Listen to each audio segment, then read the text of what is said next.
Enjoy a seat at the table and good company, where great conversations and meaningful discussions happen. Conversationalists. We all know a great dinner party isn't really about the food. It's about the people seated around the table engaging in lively discussions. And good company creates a way to capture smart and important conversations as they happen. I am pleased to be in the company of Amanda Shepard, who is the Chief Operating Officer, and Charles Shepard, who is the President and Chief Executive Officer of the Fort Wayne Museum of Art. Welcome. Well, we're happy to be here. So, we were talking offline, and so we'll continue with that. This is a very unprecedented time because of where we are with the pandemic, but it's also a very interesting time for the museum because 2021 will mark the 100th anniversary of Fort Wayne having a museum. So how do you see what's the mission and the purpose of the museum, and how has that evolved today?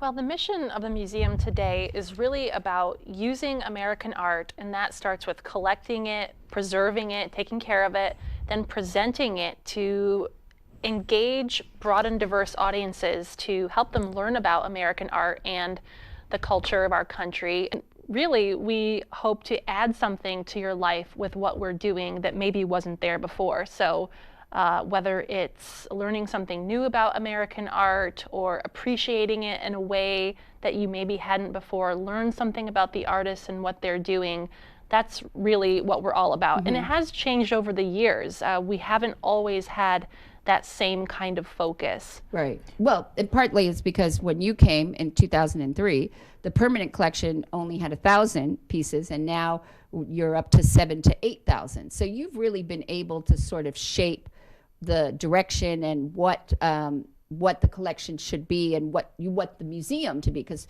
I know you've said that you want to have a museum that has a purpose and a focus. You don't want it to just be all things. No, you have to have a focus because you have to have the blueprint or the spine so everybody knows what it is they're trying to accomplish. And you know, of all the art in the world that you could collect, you have to carve your niche out that will serve the community the best. That's why it's important to have a really defined mission. And what would you describe, Charles, as that mission? Well, the sense of having people learn about art is certainly key in there. But if you think more broadly than that, it's that you could learn something about art, American or related, but you could also learn something about yourself. You could learn something about your nation. You could learn something about people in general. I mean, essentially, every artist who's working at any time is giving you some sort of a reflection of what's their take on what's going on. And it's not going to be like a magazine article, and it's not going to be like a newspaper article in the sense that literally I want to comment on what happened on the Boston Common. No, this is how I feel at this time in this life. And that's what gets communicated. And to communicate it, I think a thing that we do that's a little bit different from a lot of museums is that we are very aware at the outset that we're going to attract more people and want to attract more people who don't know anything about art. So this communication process has to be very accessible. It has to be in lay language. You know, even if you want to give some more complicated language that gets interpreted by lay language, everybody's got to have access to that. And everybody, you've got to know your community. And we've talked about this in other conversations before. You spend time knowing what your community is like. And part of that, what do they like? But what are they like?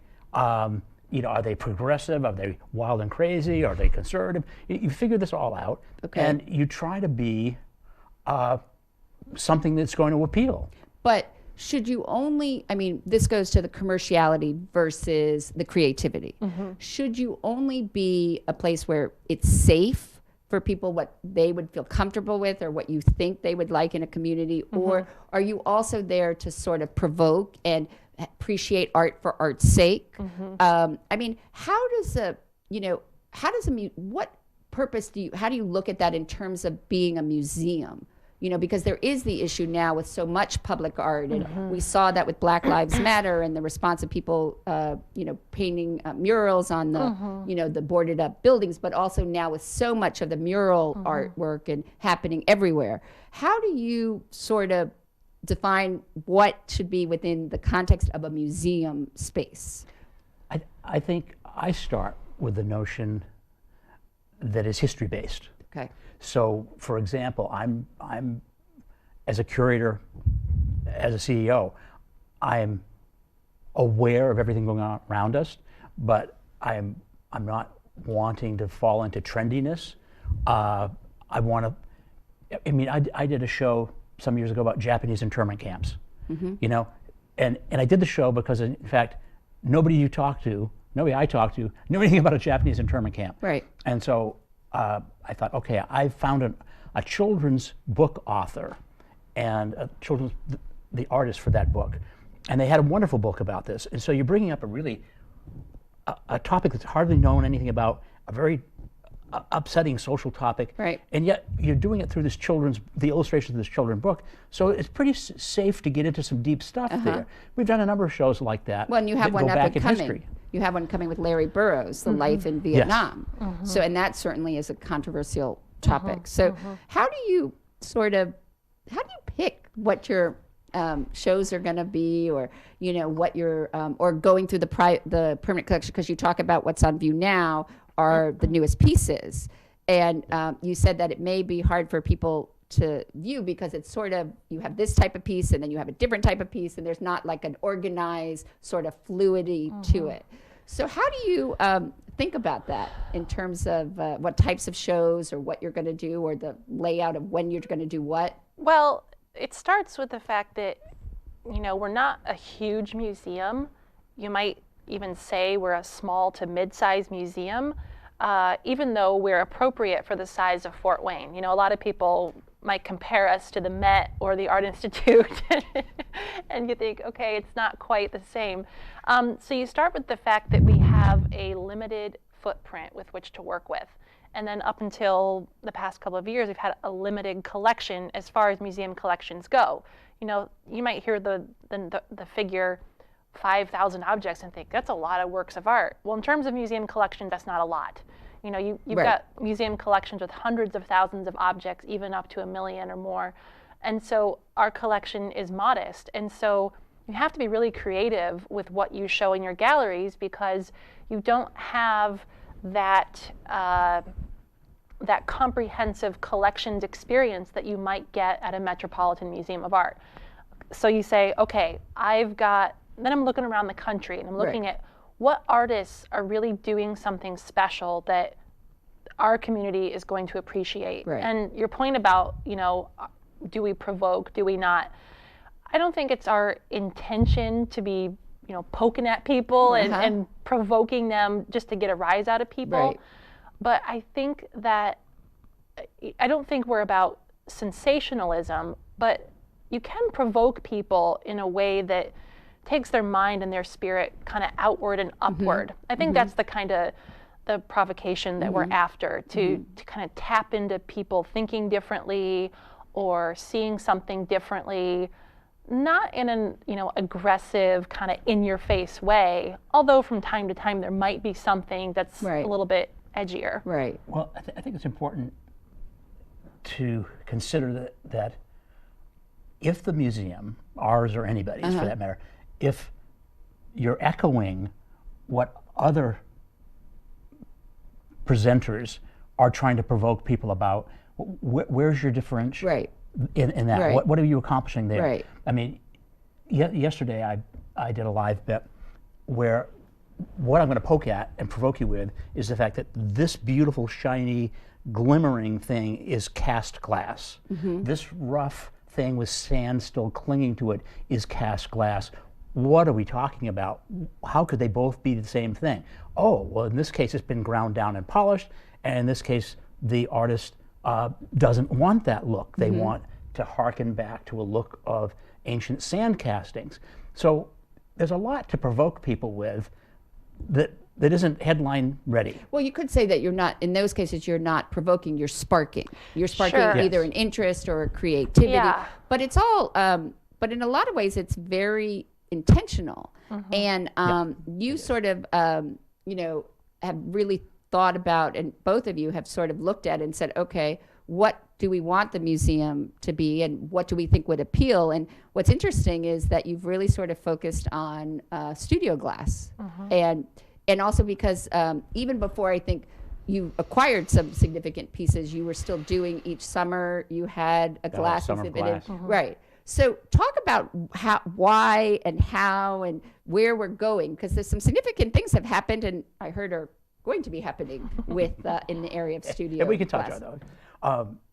Let me take a stab at that first, and then you take a stab at it. But I'm going to step back before we step forward, because one of the challenges about our size is going to be accompanied by an appropriate size budget. Right. And that's not going to accommodate purchases of any kind of art we want. Right. So when Well, and actually, when you started, you only had about $2 million, right? And now, when I first started, I didn't even have $5,000 a year. oh wow, So really limited. So Okay. I mean, pretty much that meant I could buy one, Right. possibly two things Right. a year.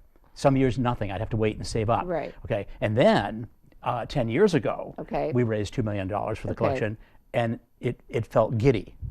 But the restraint learned, though, starting in 2003, was there isn't anything. Right. Or there's barely anything. Okay. So you learn how to make rock soup, right? So you look at that and say, okay, I have this great opportunity to build this collection. I better be smart about this, because I'm not going to go out with my $5,000 and buy a Warhol at Christie's. Right. It isn't going to happen. right, And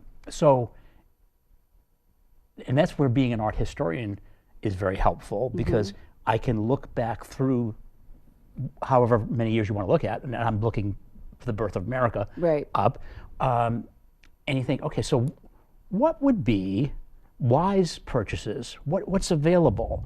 And you find that, oh, in 1930 there were these artists that did this, and they're Right. terrific, and no one's ever heard of them. But because no one's ever heard of them, they're not expensive. Right. And maybe some of those would be good. Right. And maybe we should get some prints. Maybe we should get some sculptures.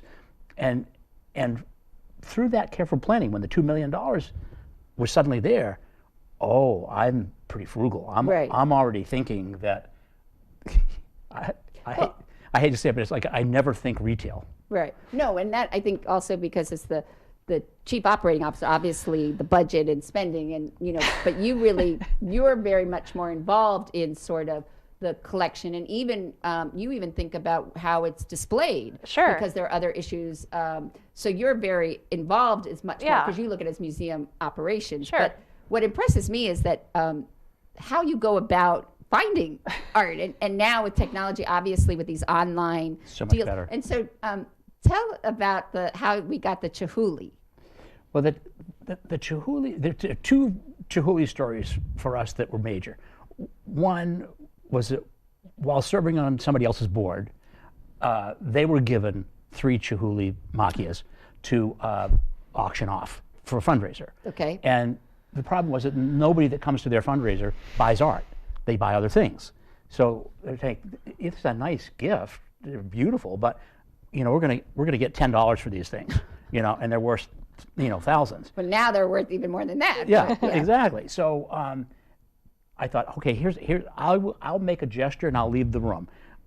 I'll buy them for our museum, and you name the number, you know, and if we can come to terms, Right. it'll be good. Right. So they certainly got more than the amount they would have gotten at the auction. We got a good buy, and I thought this was nice. This Right. was meant to happen. Second Chihuly story was actually even better, because I was going to an auction for something else, a glass auction, but I got a tip on my drive to this auction that there's going to be a Chihuly chandelier offered tonight, and it's a beauty. You should look for it. Well, I went into the auction hall and I'm looking at all the things, and it's the one auction I go live to every year. Okay. So live, I'm standing there, and there's a velvet stand, and there's 2 pieces of swirly glass. That's it. And it didn't even dawn on me at the time why there were two pieces there. Later you stop and think about it, is that, of course it wasn't assembled. Right, because these are two samples from the thing. It's a very intricate and how that has to be assembled in the parts. Oh, yeah. So I think, okay, I'm going to trust that this is where we got to go. And so in the course of the evening, there was a little bit of competitive buying, but not much, because nobody could understand in the room what it was. Somebody on the phone knew what it was. So a $500,000 chandelier we took home for $90,000. Right. And you do that quite a bit about. That's what I love to do. You really spend a lot of time like looking online and auctions and watching things and how do you feel about that during the pandemic time? Some museums are having to sell off some pieces of their collections to stay afloat. How do you feel about that? And is that anything that you're, not that I want to accuse you of taking advantage of other people's misfortune, but well, some museums actually haven't had to do that. They may have chosen to do that as a result of relaxed rules. Okay. I see. So are there rules like about when yeah, they're because if they're donated, right? No, it has to do with the purpose of museums as kind of purveyors of the public trust. Okay. You know, we're institutions of the public trust. We're nonprofit organizations, but we also have to abide by certain standards, codes of ethics that assure the public and assure the community that what we're about is preserving our cultural heritage. And so I don't think people would realize that. Because people always say, well, you know, why is it in a museum? And I could have done that. And no. Really, And when you take that responsibility on, you're telling the community, we're going to keep this safe. We're not going to get rid of it just because our tastes change. If we're taking it in, you're taking on a significant responsibility of saying, this is worthy of public dollars, of private dollars, and we're going to take care of it for as long as we're able to. And so you can't then just willy-nilly take something out of the collection. You can. I'm not saying that there is never a case, but you can't use the proceeds of the sale for anything other than to buy more art. Oh, and that's really interesting. So that's good. But so the COVID thing scared everyone in every business that we're not going to have enough money. We're not going to have enough customers. And so there was a slight relaxing of that rule.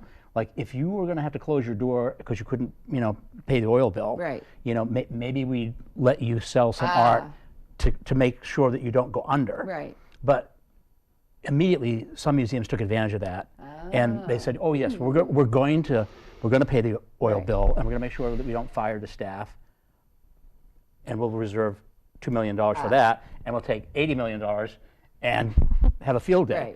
So, and so where do I stand in all that? I don't condone that behavior.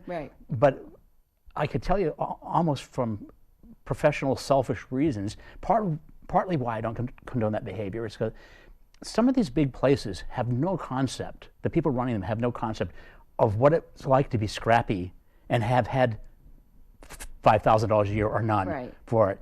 I don't want to get rid of any object because we had to work so hard to get it. And if anything, and you know me, I want more, and I want more, and I want more. But you're also very strategic. So let's look at this idea that you're focusing on glass art. Okay, so you got the Chihuly, and then you started to research about studio art, and you realized actually it was in 2013 when he and I were on vacation in Traverse City, Michigan.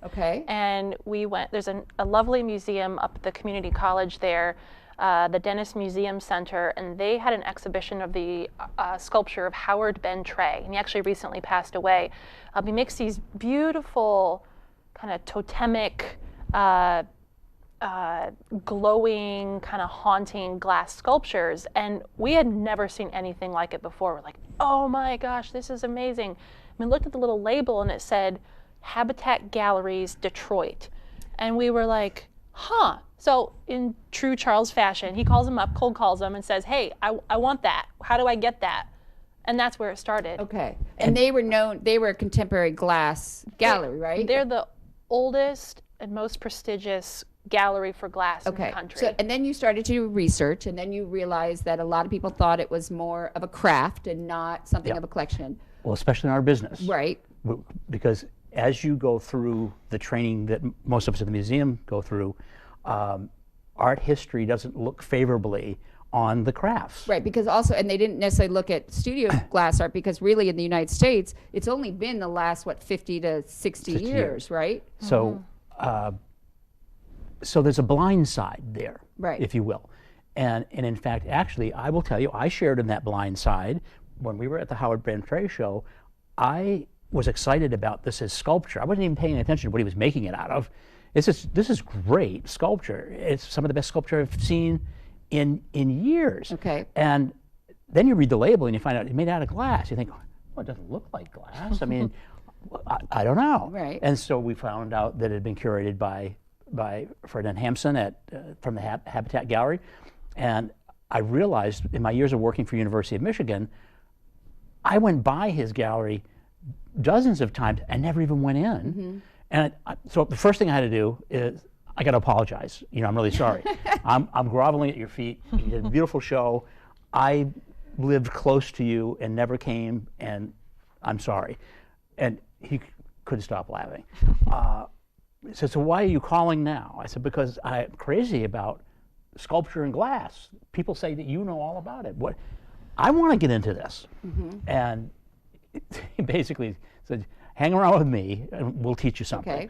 And So that's when we got, they said, hey, we could loan you shows from our inventory. They have a huge warehouse. How many do they have in inventory? 15, 20,000. Yeah. And is that when you started doing like the summers? Yeah. Yeah. And you realized also, going back to wanting to give something for the community, you realized that the community was very receptive and responsive to glass. Well, it's sort of like the reactions that we had of being completely bowled over. We just thought, I think other people are going to have Right. the same kind of reaction. Charles has said that the glass sculptors are doing more for sculpture than anybody else right now, using this medium. And just judging by the reaction that we had and how much we loved it at this almost indescribable level, is what inspired us to bring it to Fort Wayne. And then Ferd on the phone said, we can do a lot together. We started doing shows. Charles started shopping. Right. But then also talk about how the strategic, it's not only what you purchase, but it's also how you cultivate with donors and potential who have collections. Because originally when you got the Martin Blank, right? Yes. Okay, Amber's, he actually studied with Chihuly, correct? He did, and worked for him for a And then he went while. off, right. And so you got this big piece, right? 52 feet. And it was really just on loan, right? Well, it's tricky with donations, and it's tricky with things of that size and value. Okay. The notion was that it had been commissioned for a famous building in Chicago, and the owner of that building sold the building. The new owner of the building didn't think one way or another of the sculpture, just, I don't want it in my lobby, Right. so put it downstairs. So they put it in a basement. I mean, in a basement just as you would conjure up, wet, dank Right. basement. And now it was being sold a third time, and the new buyer, in touring the building, said, what is that in the basement? That goes out. And so the realtor, who is a bit of an aesthetic person, said, I'd like to talk to you about the predicament here, you know. And we had a wonderful series of conversations over maybe 2 weeks, and it was so easy in our mind. Right. He was simply going to go to the new buyer. I mean, he was selling to the buyer, and tell him that this is a great sculpture and you should give it to Charles for the museum. Well, that didn't go anywhere. I mean, that was an immediate bomb. The guy's like, I'll throw it away before I'm going to give it to him. Right. It's going to be out of here. But if it's going to be out of here and it's going to the museum, I want to get paid. Okay. And so then we went to the seller of the building. Before you sell this guy the building, would you give it to the museum? Well, it's a partnership, two Right. people. Partner one said, I think that's a great idea. Partner two said, I don't think so. I want money out of this.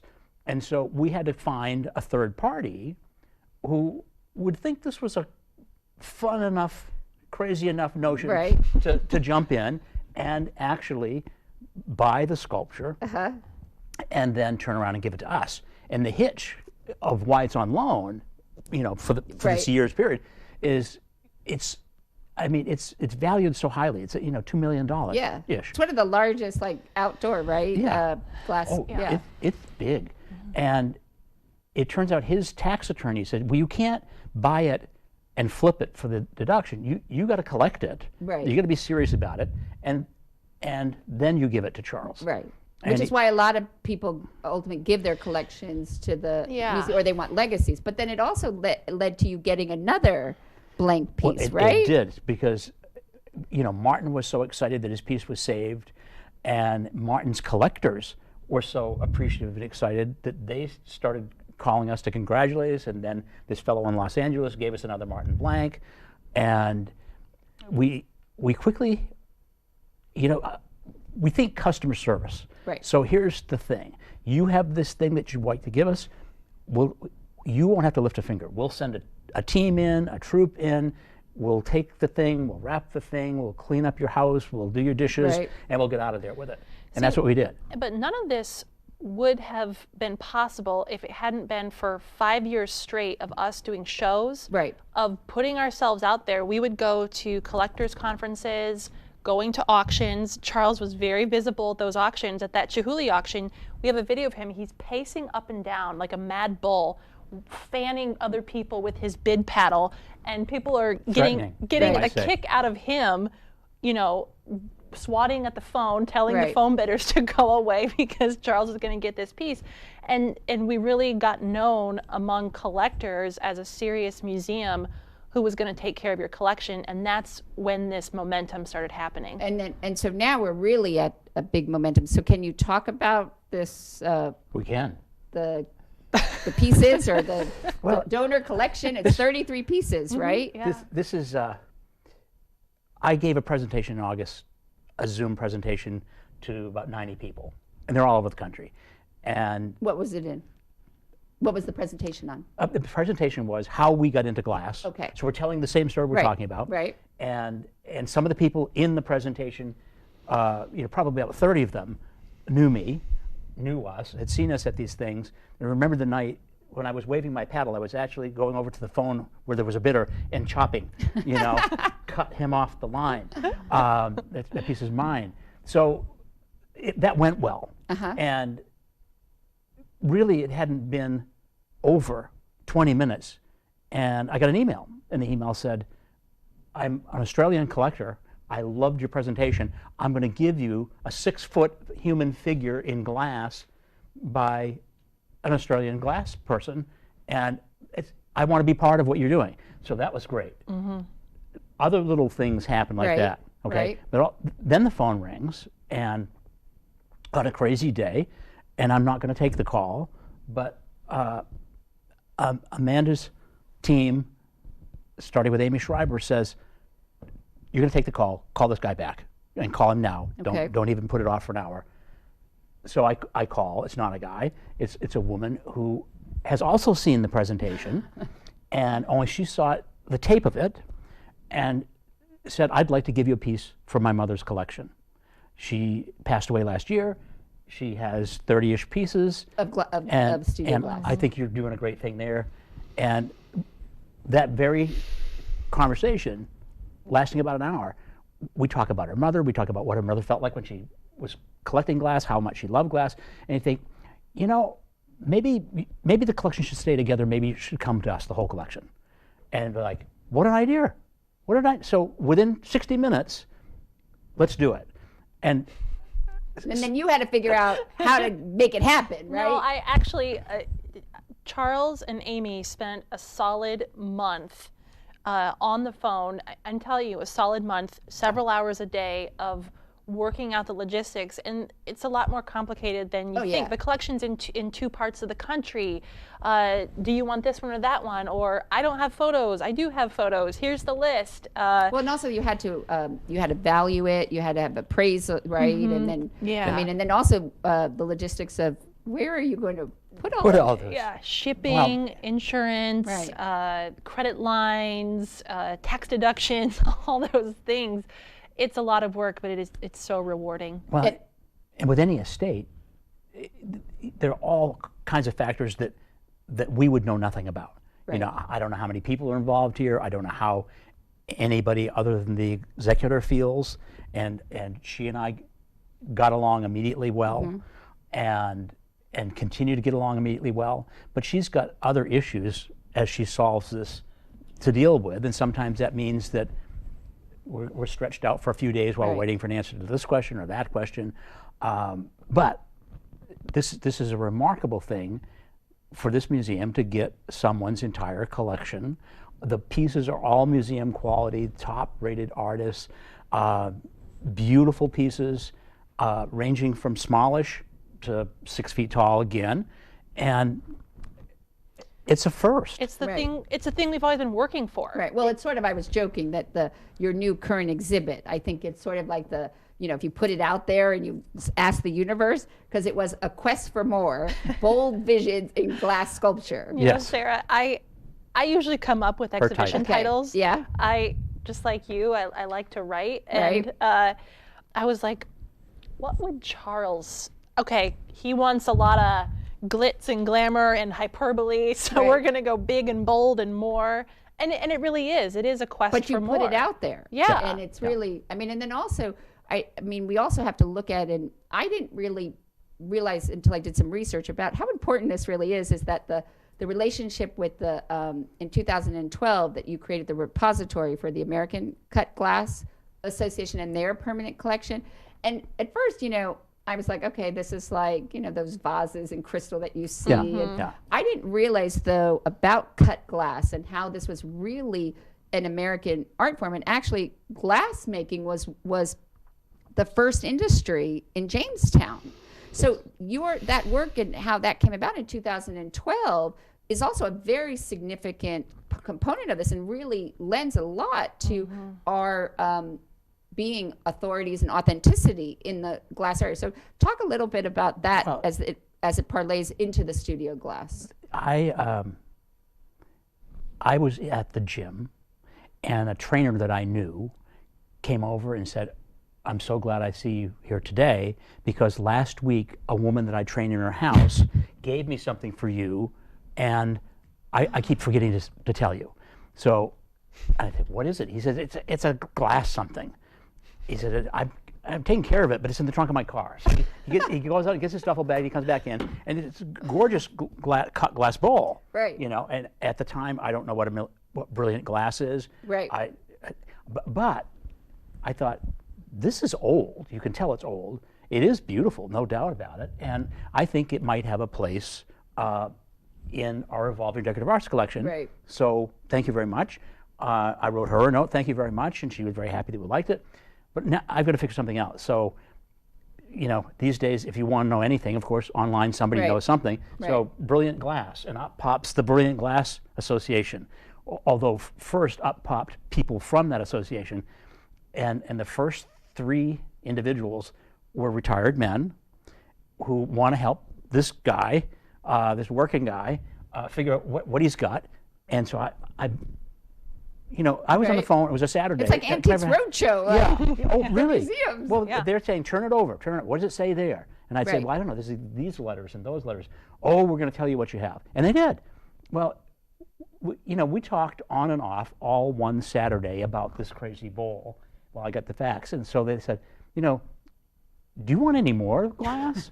And it led me to the society. And the society, it turns out, needed a home for the society's collection. Right. And we competed with 5 other cities. Yeah, we had to submit a proposal, and they thought that we were the most worthy place to house their collection. And you're right, Sarah, that it is a uniquely American art form. Yeah. But I don't think that people necessarily saw it as an art form like we think of art as, a painting or a glass sculpture. No, because people would purchase it. Like, I remember my grandmother had, use it. and I didn't like them because I always wanted the clean glass and the crystal. Yeah. But it's actually done that it's actually hand cut. Hand cut. And it's no longer, it really died out. It was started, it had a hay period in the late 19th century where they call it the Brilliant period. Yes. And then also, because we were talking about that, like with American glass studio art, really it's only the last 50 years because a lot of it was done in Europe. And then, prior to even World War I, you had a lot of Europeans who came over and then they were practicing the craft. Sure. But then because of World War I, which you would never think how... Why a war would do that? It's because of the lead in the there. lead. But also, they also talked about that American glass also developed that we have a abundance of silica, so we really perfected pressed glass or manufactured glass. Like it's really fascinating, all of these avenues. Well, and the pressed glass made sense financially because there were two aspects of the departure of brilliant glass. One is the lead and safety things, Right. and then two, with a lapse in making it, going back to making it didn't make financial sense. But also it was a luxury in itself because it was hand cut. It's very expensive. So could you press glass that looked almost as good and be far More less for the expensive, masses. more for the masses? Right. And that's where the money was. So in a sense, that's another thing that attracted me to that whole notion, though, of this short period of brilliant glass. It happened. It happened for a reason, and it'll never happen again for a reason. Right. And today, for example, you couldn't pay anybody to do it. I don't even know if there would be artisans that who could even because it's not like a lot of these traditions, they're passed down generation, like lace makers and stuff, and we've lost those who has those skills? Right. And I think that now that glass has moved into a medium for fine art in the form of sculpture, I think the creativity is going to draw those people. Right. But it's also interesting too, because I had sticker shock when I first got excited about getting glass for the museum, because I think, I went up to the international competition that they have at Habitat Gallery in Michigan, and there are no price tags out. I mean, this is a competition. So I think, I'm going to do something really nice for them and fun for me. I'm taking a piece like that home. So I asked somebody who worked there, I said, just out of curiosity, I think I'm interested. What do you think that would be? Oh, $38,000. I was stunned. I thought maybe $3,800. Right. Maybe I misheard. and then you realize, okay, it's expensive to work with, and these artists have to get a return. And so you immediately get a little bit of an education about the fact that you're not going to walk in there, even with your $2 million, and build a collection. Right. There's got to be another way to build a collection. Right. And that's why you talk about the collectors. And also the interesting thing is that what they talk about was in the 80s and 90s, it was when the big museums that was that discussion, should studio art be considered fine art or is it a craft? And so clearly now we know their answer, because how many of them have pieces of significant importance of studio glass? But it's still kind of segregated a bit from the rest of the collection. I would say obviously in Toledo that it's very high importance to their collection, but it's a separate part of the museum. It's a glass that's pavilion. That's with most of it, right? Yeah. And they do have their own hot shop there too, so it makes sense to have the collection. And a hot shop is where you can actually watch people make the makers. glass. Yeah. And the furnace never turns off. Right. Well, that's like the place. We have a house in Vermont, and Simon Pierce, who came over from Ireland, but he has glass blowers. Now, where he has it, where he turned this place in with the hydraulics over this beautiful waterfall in this little town in Vermont. He does it more for show. They have a separate factory where they have large glass blowers who make this stuff. But it's really meant to be, it's an art, but for your home. But you cringe when you pay $120 for a wine. You're not using that on, you're not using that on the table. But it really is, and glass blowing and the different techniques. But also now it's become more, because I think of people like Chihuly and Blank, that also now it's being taught again in schools. And because you do have like museums in Toledo, and then I think in Florida there's a big, the Imagine Museum. Right, and then there in Santa Fe there's a big part of it. And so it sounds like you really hit the... Well, there's two aspects to the sweet spot that we did hit. Okay. One is that curators coming from art history backgrounds, as they do, aren't trained in crafts or glass. So on your curatorial staff at most museums, there's nobody that knows anything about glass. Right. So who would be making the decisions? Who would fight for money for that? Nobody. And in fact, if they hired somebody, okay, this glass curator would need money to buy glass with, and it's going to come out of the painting curator's budget. And there's no way. No, that's not going to happen. Right. So that's part of the sweet spot for us. And then the second thing is that the artists are happy to be in museums of glass like Toledo and Corning. Sure. But they've also been compartmentalized.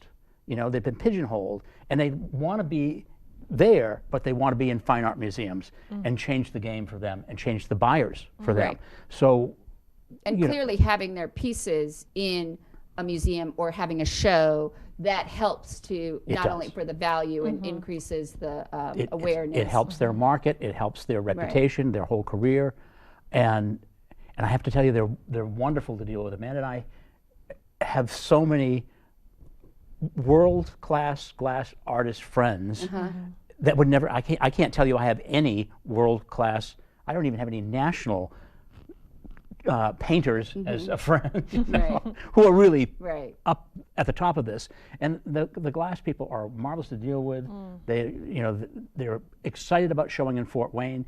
Everyone who's come here from America or from Europe has said, I had such fun in Fort Wayne. And sometimes they'll come down from the Czech Republic and said, I saw a ball game last night. Because they're staying at the hotel. They can go, like, wonderful, you saw the ball game. So do you think that, so is it that every year you're going to have, you might not have the Summer of Glass, but are you going to have a prominent show that will reflect, like you have one, you have the glass sculpture from the collection that's ongoing, but you also have, I think for 2021, there'll be 3 different shows. There'll be 3, right. Yeah.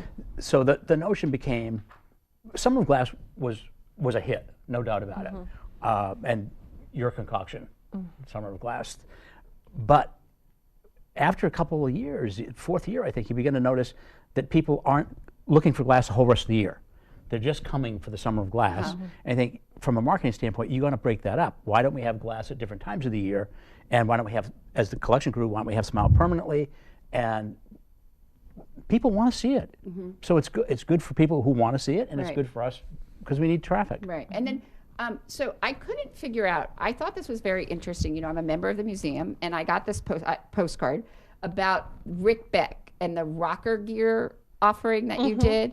Now, I couldn't figure out, because it was the casting process. So I couldn't figure out, it looked like frosted glass to me, but I couldn't tell if it was actually glass or not. So that's my first question. Was it glass? Yeah, it's just that sometimes when you don't polish the glass, it has that, and then the really shiny glass is polished. Okay, so what I thought was so interesting and very smart marketing was that you created this exclusive offer that through the museum, he limited it to 20 works that people could purchase for $3,900, a unique piece of this glass, which he sort of it's meant to inspired by gears and work, and then the cast is destroyed. So, and also I like that how they put it in a wrapped in a piece of hand printed canvas. And this very specific type of crate that it's going to come in. But what I thought was so interesting is that the relevance of a museum, which is people always talk about. But here what you're doing is you're helping people to be able to bring museum quality work or somebody that you recognize, and this is a piece that could raise in value. You're bringing that to them in their home. So you're really, what was where did this come from? And is this something, I've never seen anything like that before, that really from a museum that you could do something like that. Well, and we worked again with the Habitat Gallery, thinking up new strategies to gain traction with collectors. And average Rick Beck piece is probably $20,000 to $45,000.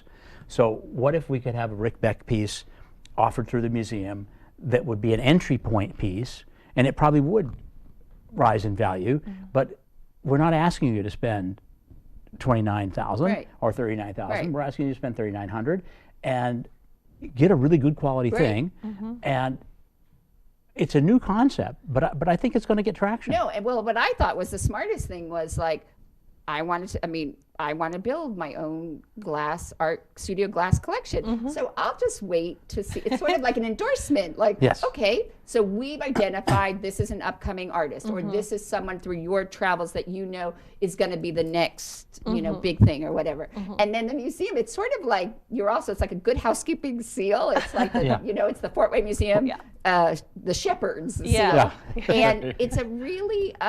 Because people don't, they say that, you really should buy art that you like. You don't buy art for it to increase in value or whatever. And it is a very unique and it's beautiful. And you can get it in blue, green, or crystal. Sure. I like that you could. But you really are helping people because a lot of people don't know how to buy art or how to look at, what would increase in value. And so I think it's a really innovative program. So did you have a good response to it? Yeah, we did.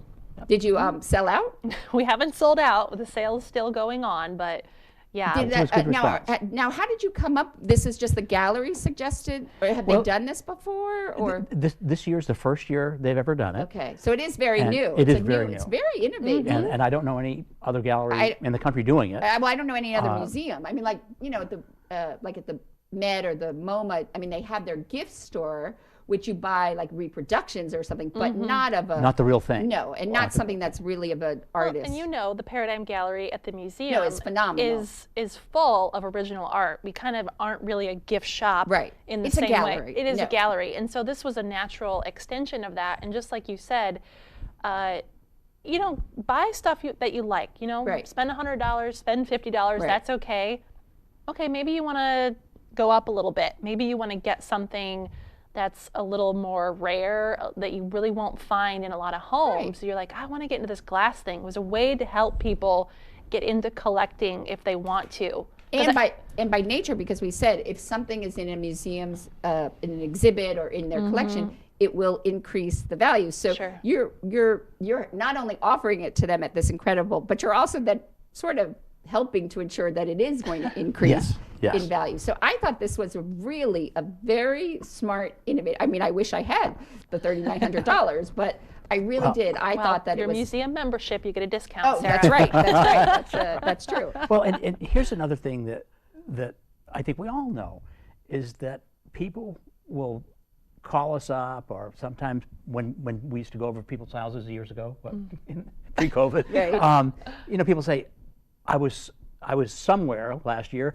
and look at this painting I bought. Right. And you think, okay, so it's got a $1,500 frame on it. They probably spent $5,000, $10,000 on the painting, but it's nice and you like it, but you got taken advantage of. Right, well, that's that hard thing about how do you assess value and is certain, like, I mean, you look at some of these auctions for some of this, modern, I mean, and it's, $400 million for a Warhol. I mean, it's sort of, in some ways, it's what the market will bear and what people will pay. It's true. But you really talk about, I thought, this idea and how it's very approachable is that you buy it because you like it and it speaks to you, and this art of stuff, and that we all really are art lovers. So talk about that it doesn't have to be like when people bring you to their home and say, look at this piece that I bought. It could be, something that has virtually meaning everybody to them. if you were to go to their house, has stuff up. They've paintings up, they've got things that belong to my grandmother. So people like art. I think what people get uncomfortable with or dismiss is coming to a museum to see art, because maybe that art is like unapproachable, maybe it's over my head, maybe I have to be very smart when I go in there, maybe I have to wear certain kind of clothes. So it's our self, it's our institutional self that is off-putting. So you got to not do that. But you also have a very eclectic, curated collection of stuff. Oh, yes. So what is the most unusual piece in your private collection of stuff? Oh. The oddest things that I have purchased are are 2 cast iron hands that used to be on door knockers, you know, yeah, they in were the like 19th century. the finger, yeah. And if I see one anywhere, I'll buy another one. So do you collect these? No, I just, but I had one and I thought it was so cool, and I had a chance to get another one. Now you got to remember they're broken because they're not knockers anymore. Right. They just lay on there like a hand, like a claw.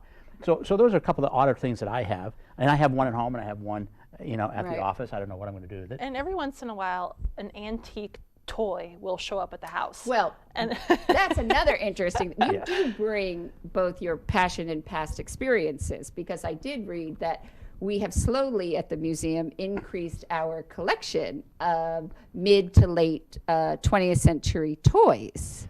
And that is because you helped to create a museum in Connecticut, right? Yes, the Doll and Toy Museum, which was a offshoot from the Lyman Allen Art Museum. We had 2 offshoots. One was Lyman Allen's historic home, so his mansion, and we had the art museum, and then I opened the Doll and Toy Museum, which got me way too deep into dolls and toys. Right. And even our little bit that we have now has attracted some attention. In this case, of a fellow who just left Chicago and took a job in Los Angeles, whose parents live here. And visiting them, he's like, these toys. I collect toys. He's giving us a multi-hundred piece Japanese toy collection, and he's a professor, and he's a collector, Right. and he's an independent curator. So not only is he giving us the collection, but all the knowledge that he's amassed Right. with it. So I mean, he's really, in a sense, And that's a perfect giving us example all the depth. of how a museum can appeal, because to do a show like that and have toys, and but I also think that when you look at the period that you sort of are focusing on is that mid to late 20s. That was the heyday of really toy totally. creation Yes. and clever and, well, you and know. when you think about America's cultural history, you have to always remember that we're a consumerist society. And so we make a lot of stuff, and a lot of it's not art, but a lot of it's really creative Right. and can be artistic. And so Charles is always looking like cars, motorcycles, you know, he'll say like, I'm gonna do car show. I'm gonna bring in NASCAR. And I was like, Charles, no. I say this once No, every but it 3 was years. like at the one of the big worldwide auction. Yeah. They auctioned off the 3 cars that were made out of Allegheny stainless steel. I mean, they are beautiful. They are beautiful. And so, I mean, and you no, know, I think car design is, I think people are more appreciative and aware of how important design is. Because even look at what you can get at IKEA or what you can get at Target. Yes. We've become much more aware of artistic design and appreciate it. yeah. Well, we had a show 2 years ago about modern chairs. Right. And so, you know, we're not a design museum, we're not a furniture museum, but we're always going to have something like that relates to your everyday life to show you like, hey, this is how creative people were with chairs or toys. Or the fact is, because I actually have from there is a chair museum, and I actually have the poster with all the history of the chairs. And I was actually I interviewed a designer, chair designer. Chairs are actually is the hardest piece of furniture to design because it has to function well, and you can't hide. Like, if there's anything that's off or hit, you can't, because you literally see the whole chair. So it's actually one of the hardest things to design. But I think also getting people, again, spark interest or think about it differently, gets people to appreciate, you know, things and start to look at that actually someone had to design that or create it. Or to look at their own world and say, hey, I could add some beauty to my home if I bought a nicer chair, or if I bought We don't need to be a disposable, like buy an investment piece, and And then, I mean, you're more of a study of art and art historian, and then you also studied art history, but you're also in your own time a artist yourself. Yeah, right? I trained in painting after I had my son, which was not long after college. I kind of dove right into motherhood, and my career was just beginning, so I'm not a working artist. I've made a few things. I do a lot of creative things around the house. Pet portraits has been one of my things for family members. Don't knock it. You could turn that into a huge business. There was a guy I just heard on who made a joke on. He did these really awful drawings of his pets, and he put it up that he was going to raise money, do them for people. This man has raised over $80,000 of people want, So I wouldn't knock the pet. I would do it. Yeah, it's just one of, like you said, it's like if you kind of have the artist gene, there's work that you really, really want to make that's like in your soul. And then there's work that you make because somebody asks you or because you love them and you want to give them something special. It's not really that, intense art that's kind of growing in your mind. So, and that takes a lot of focus and energy and space, and 2 kids and a demanding career doesn't really lend itself to that. Well, I think that you really have helped to show that there's so much creative strategy and really creativity in how you have really utilized your limited resources. Because I think if you had more money at your disposal, you wouldn't have been as scrappy and wanting to make these connections. And then this person, and it also amazes me is when you hear how this person who had this collection because his parents are here, and I mean it's really unbelievable. And I hope that you set the museum on the course for the next 100 years to continue to do this and evolve, because I think it's really to your credit of having looking at both sides of it and really being something that's sustainable, but really saying, even though we're small and limited, look at what we can do. And that it exists not just in our mind. If somebody else notices that, you think, okay, that's validation. When people in other towns notice that, when the fellow from Los Angeles gave us the other Martin Blanc, you think, actually, you're telling us that you get it. Right. Thank you very much. Right. And the woman who's giving us the large collection, immediately after we talked, studied us, went to the website, read our blog posts. It's like, I want to find out who these people are that I've just talked to this guy and said I might give him the things, Right. So that, it doesn't just validate us, though, it validates Fort Wayne, because this is a town that deserves this museum, and this is a town that's going to like what I help them get or give to them, and that's terrific. Yeah. Well, we need to thank you. We'll all write you a thank you note. So, but at the end of each And Good Company program, I ask guests the same 12 questions that French novelist Marcel Proust popularized from a popular Victorian parlor game. And so, what is your favorite word?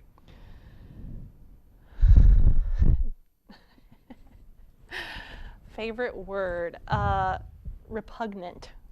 What is your loquacious? What is your least favorite word? I'll go first. Okay. Unpack it. I don't want to unpack anything for anybody. I'd have to think about that. You'll have to pass on that one for me. What turns you on creatively, spiritually, or emotionally? Well, that I can do something that really looks not quite doable. I get very excited about that. Spending time alone is my thing. What turns you off creatively, spiritually, or emotionally? When I'm overextended socially. That's just very true. I've spent a lifetime in meetings, and I'm not a meeting guy. If meetings were 10 minutes, that'd be enough. Right. Well, they say to have them standing and then make everybody stand. Right. Yeah. What sound or noise do you love? The piano. I actually, going back to being alone, I can hear a sound in silence, and that is what I love. What sound or noise do you hate? I'm really sensitive with sounds. It's probably going to be obnoxious motorcycles. Oh. Yeah. Yeah, I'm going to say the same thing. Traffic fast outside our door. What profession other than your own would you like to attempt? Actress. Auctioneer. What profession would you not like to do? Restaurant. I would never want to do a restaurant.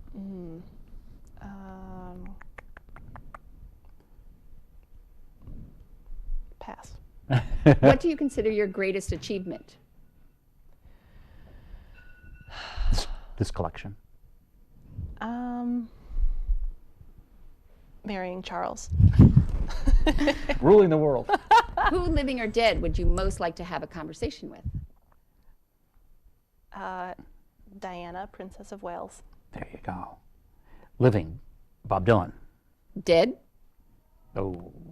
I don't know, you quantified it, so I'm just, you know. Ramblin' Jack Elliott. Okay. How would you like to die? Old. Well, I'm already old, so quietly in my sleep. If heaven exists, what would you like to hear God say when you arrive at the pearly gates? Oh, despite how bad you are, Charles, you can come in. I love you. Well, we love the work that you're doing, and that our city should really appreciate what you are doing and what you will continue to do for the museum. So thank you. Thank you very much. Thanks, Sarah. Thanks for having us on. Thank you. And please join me next time when you can again enjoy a seat at the table for great conversation and good company.